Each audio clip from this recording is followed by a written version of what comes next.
Ela vai tremendo, então para nós na escola, então primeiro viagem que nós fazíamos para o público, nós começamos a escolar aqui com introduzir currículo integral. Essa aqui está caminhando com nós com tema, então de passeio semana, de hukina e muito nanta preparar para a atividade final. Então a atividade final caminha com full school a apresentar a história de Aruba. De comienzo de Indiana até 2040 e onde não quer estar. Para meio de time machine é muito não laga e público gosta de história. Então cada viagem, cada classe apresenta pida de história de Aruba. Então tem baile, conta-nos pouco de Emainta. Sim, como que o currículo integral é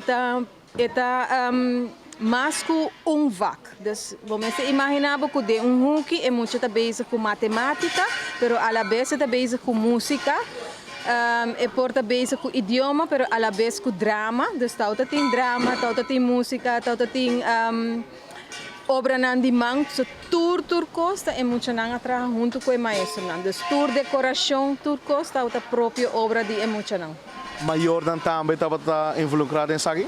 É maior na bem presencial. Não está involucrado no processo, mas sim, nós invitamos para vir com nós apresentar em o qual nós preparar. E com a reação estava de maior, não? Tremendo, tremendo. De maior não está tremendo. Também nós temos visita do Ministro de Cultura, senhora Xiomara Maduro, também a desfrutar de Emainta e também nossa diretora, senhora Els van Homelen, também para desfrutar de Emainta. Isso aqui significa que outro ano tem possibilidade que nós repetir isso aqui? Seguro, seguro. Me quer reportar outro pida de história, mas nós lo quer repetir isso aqui seguro, seguro. Tem algo mais que portar com a fraude de de visa para fazer essa entrevista?